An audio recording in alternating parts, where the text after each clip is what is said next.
नमस्कार, मैं हूं Prabhakar Bharati, medical admission counsellor. आप सबका स्वागत करता हूं। Uttar Pradesh state counselling round 2 के लिए शेड्यूल जारी हो चुका है और रजिस्ट्रेशन भी शुरू हो चुका है। किनको अप्लाई करना है, किनको नहीं करना है, यह जानेंगे वीडियो के आगे के हिस्से में। फिलहाल जल्दी से इसका शेड्यूल देख लेते हैं। जो रजिस्ट्रेशन है वो 11 नवंबर को शाम के 4 बजे से ऑलरेडी शुरू हो चुकी है। जो लास्ट डेट है वह 14 नवंबर को दोपहर के 2 बजे तक की रखी गई है। रजिस्ट्रेशन के तुरंत बाद आप सिक्योरिटी डिपॉजिट जमा कर सकते हैं। गवर्नमेंट सीट्स के लिए अगर क्लेम कर रहे हैं तो आपको 30,000 रुपीस जमा करना है। प्राइवेट में बीडीएस के लिए क्लेम कर रहे हैं तो 1 लाख रुपए जमा करने हैं। और अगर प्राइवेट में एमबीबीएस का ऑप्शन भी लेकर चलना है तो 2 लाख रुपए की सिक्योरिटी डिपॉजिट है। ऐसे कैंडिडेट जो ऑलरेडी राउंड 1 में यह डिपॉजिट दे चुके हैं उनको दोबारा डिपॉजिट करने की जरूरत नहीं है। तो सिक्योरिटी डिपॉजिट जो लोग भी नहीं जमा कर पाए थे वो यहाँ पे जमा कर सकते हैं। इसके लिए जो लास्ट डेट है वो 15 नवंबर की रखी गई है। इसके बाद 14 नवंबर को मेरिट लिस्ट आ जाएगी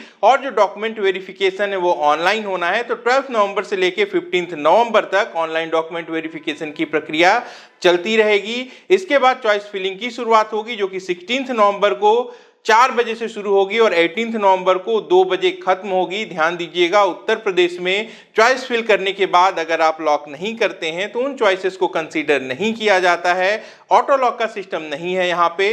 तो जब भी चॉइस फिलिंग करेंगे इसके बाद समय रहते हुए आपको इसे लॉक कर देना है। अलॉटमेंट की अगर बात करें तो अलॉटमेंट 20 या 21 नवंबर को आ सकता है। इसके बाद रिपोर्टिंग के लिए जो तय समय सीमा है वो 21 नवंबर से लेके 24 नवंबर तक की रखी गई है। अब यह देख लें कि किनको अप्लाई करना है। ऐसे कैंडिडेट जिन्होंने राउंड 1 में पार्टिसिपेट नहीं किया था लेकिन राउंड 2 में पार्टिसिपेट करना चाहते हैं वह अपने आप को रजिस्टर कर सकते हैं। कई कैंडिडेट ऐसे भी हैं जिन्होंने राउंड 1 में रजिस्ट्रेशन तो कर लिया था लेकिन 2000 रुपए फॉर्म की फीस नहीं जमा की थी। वो चाहें तो 2000 रुपए फॉर्म की फीस जमा करके इसके बाद सिक्योरिटी डिपॉजिट जमा करके आप राउंड 2 में पार्टिसिपेट कर सकते हैं। वही कुछ कैंडिडेट ऐसे भी हैं जिन्होंने राउंड 1 में 2000 रुपए फॉर्म की फीस दे दी थी लेकिन सिक्योरिटी डिपॉजिट जमा नहीं कर पाए थे। वो सिक्योरिटी डिपॉजिट जमा करके राउंड 2 में पार्टिसिपेट करेंगे। कुछ कैंडिडेट ऐसे भी हैं जिन्होंने फॉर्म की फीस भी जमा कर दी थी, 2 लाख रुपए या फिर 30,000 की सिक्योरिटी डिपॉजिट भी जमा कर दी थी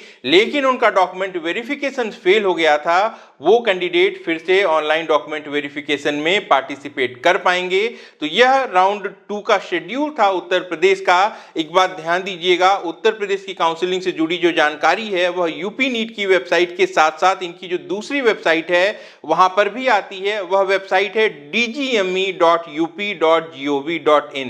सबसे ज्यादा अपडेट्स इसी वेबसाइट पे मिलती हैं। तो इस वेबसाइट को आपको रेगुलर फॉलो करना है ताकि जो ऑफिशियल इंफॉर्मेशन है वह आपकी जानकारी में रहे।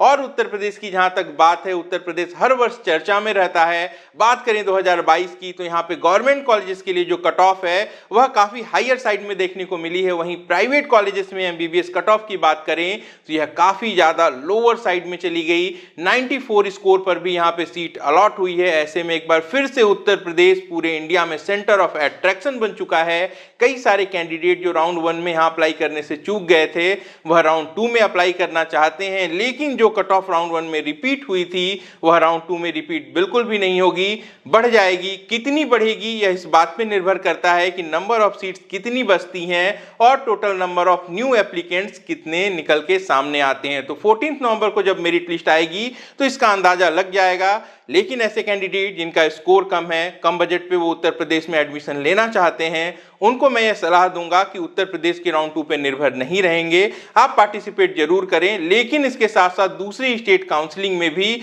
आप अपनी भागीदारी बना के रखें ताकि अगर उत्तर प्रदेश में सीट न मिले तो आपके पास इसका एक प्रॉपर बैकअप होना जरूरी है।